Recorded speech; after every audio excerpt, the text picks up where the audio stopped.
Day 2 at NAMM 2020. We're here with our friend and client here, Mike Miller, who's a rising star as a producer and mix engineer, who just purchased his second set of VT-5s and VT-7s because, of course, he can't live without it.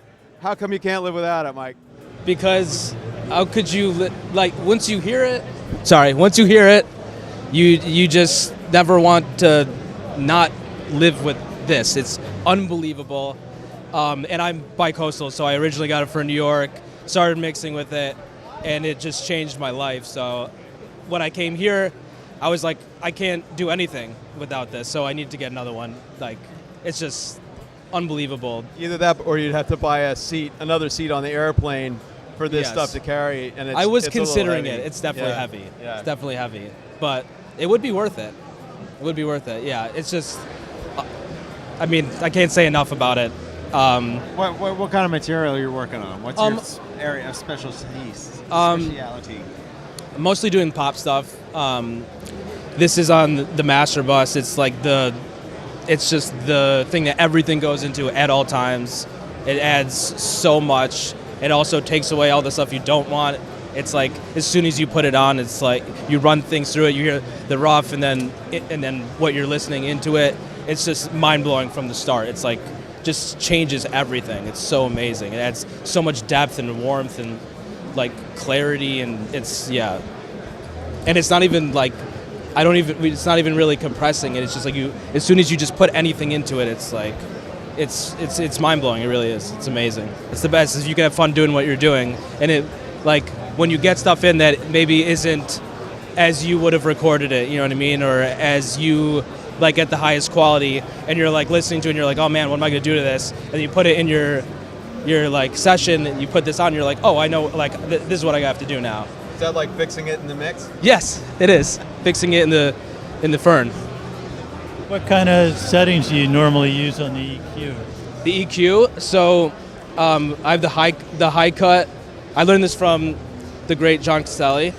He has the cut at 28, 10, and then boost the low and the high.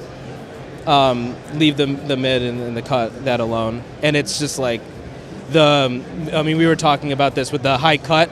It adds like so much clarity. You lose no top end whatsoever, but it just creates so much clarity. It makes you feel like there's more top end, honestly. And it fixes like low mid problems and like lots of different stuff. So it's like really incredible. And before I had this, I had this by itself. I was mixing with this, and then I went to the PMC room with John and Spider, and they had this, and we were like, let's plug it all in. Let's see what it is. And I pulled up my mix, and then just switched back between the mix with this, and then with this on with nothing, and it was like, wow, okay, that's just way better without doing anything. And this isn't even on this. It's not even like the needles aren't even moving. It's just so amazing. You know what I mean?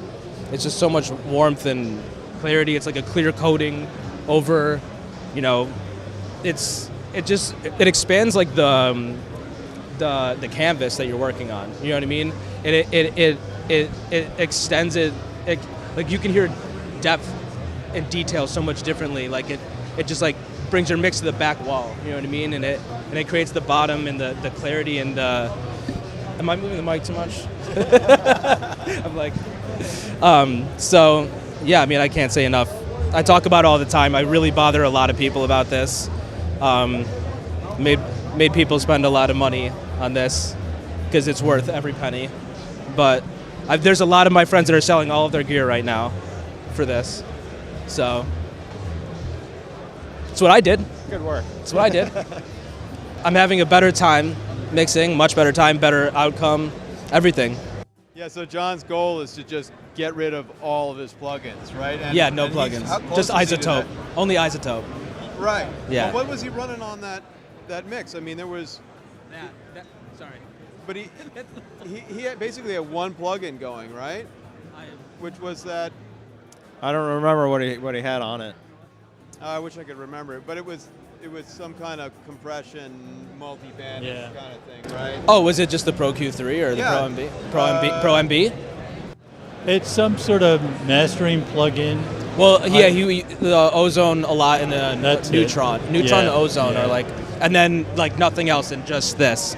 But what I was saying earlier is there was a time where I was like on my phone on the couch, and I was listening, and all of a sudden he reached for the VLC and he was running everything through the VLCs, and then obviously through the mix bus as well, and all of a sudden, like the kick started like punch like crazy. The low end was like sounding sick, and I was like, "Dude, did you just do something to kick?" And he's like, "No, I boosted all the low mids on the main synth." And for some reason, like it just brought out this crazy. It was insane. It was like, okay, we're done. Yeah, see, that's kind of like probably what you get working on a large format console when you've got a bunch of the same Yeah. things that you can, and everything starts to at least conform a little bit. Yeah. Yeah. I was working on a really difficult vocal recently, and I brought it to John's, and Ingmar put the vocal through the VLC, and before then I had never actually like ran something through the VLC. I just tracked with it, so it wasn't even like I was like working on the vocal for so long with all these plugins and different stuff, and I was like not getting there. It was just super. It was like not it was recorded poorly. It wasn't the right mic for the person, and he had recorded it on different days. Like it was a nightmare.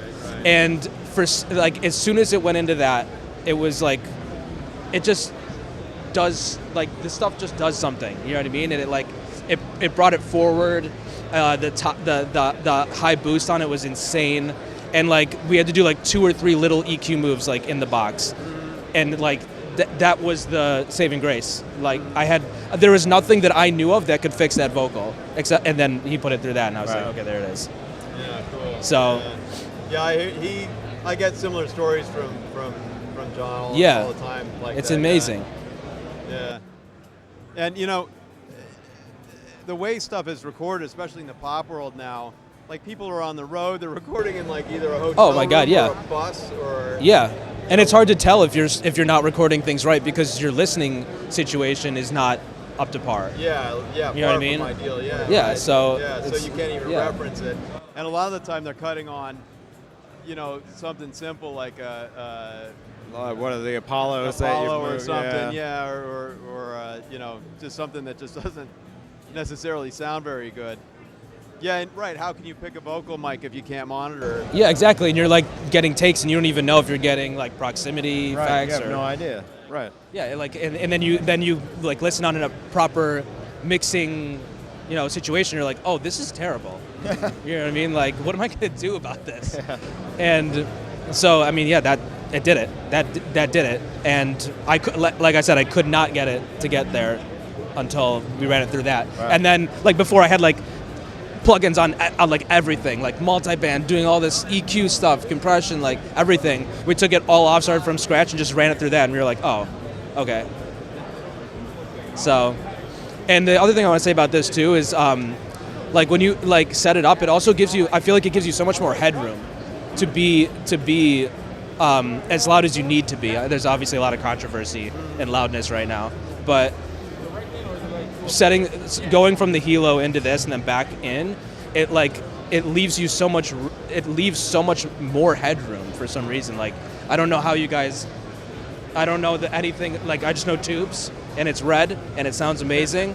That's my knowledge. But I just like every time you listen, if something's just in the box, and then you put it through this, it gives you so much more depth, but also volume too. Like it gives you so much more to like play with. And your mixes will sound bigger and more dynamic, especially on Spotify and everything, because now everyone knows that it just turns your music down anyways. So, like if you're mixing, like your stuff's like just crunched and no dynamics at like -7 or 6, and then it gets turned down to -14 anyways, it's just gonna sound tiny. But with this, you can mix with so much like low end and like warmth and harmonics and transients, and your stuff will sound better on everything. You know what I mean? But you're not fighting to get the level. You know what I mean? Right. Which is a huge part of it's problem. probably a presence thing, right? Where it just sort of fills it out in a way that you don't actually have to push quite as much actual level to get things to come through, to be intelligible. Yeah, I think that's probably part of it. Well, I can say as a designer of it, my approach on everything is I get it where I think it should start from, and I listen to it a long time, and I say, what bothers me about that? Get rid of that. Right? Now what bothers me? Get rid of that.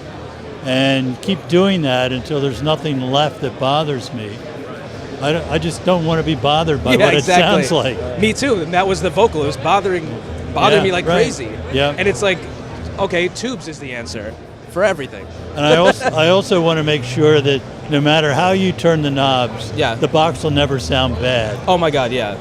Yeah, that's really important. You can boost 6 dB at like anything. Like we're literally cut 10 dB of 28, and you're like, it sounds better. Like when has that ever happened on any EQ ever? Yeah. You know what I mean? Or like just starting off with 4 dB. And I've talked to people too about this, and they're like, oh, 2 dB, like in 2 dB increments, it's like scary. And I'm like, dude, you have not listened to it. Like everything that you do sounds good. Everything. Like, but we starting off at +4 on the high and the low boost at 20 and like 60 or whatever you put it to, sounds amazing. The low end sounds so good. Top end sounds so good. You really like don't have to be afraid to mess with it. You can do anything with any of these, and it sounds so good. Well, I'll tell you, it's marked in 2 dB steps. Not all the steps are 2 dB. Interesting. It was basically, I found where it was useful and sort of rounded it off to the nearest amount. So some of them, especially on the mid-cut, the first few steps are 1 dB, and then it goes to 2 dB. So one of the things that I always wanted to do, kind of regret that I didn't do it on this, is not label anything. And just have more frequencies A, B, C, D, E, Yeah. and then it's just 1 through 10. Yeah. To make people listen rather than say, oh, I need 2 dB at 10K. Yeah. Don't do it that way. Turn it till it sounds right. Exactly. Yeah. And like I said earlier, just turning it on sounds good. Yeah. So. Do you do that? You run it flat sometimes? Oh yeah, 100%. And I also, the thing I always say to people too, when they're like, the reason why all my friends are selling their gear is because there is none that I really know of something that works, like that changes your life, but works on everything at all times. That's always on and never off. You know what I mean? Like to me, and at least to my knowledge, I don't know anything that anyone has that is on the mix bus at all times, no matter what. Right. You know what I mean? And that's huge. Everything is running into it.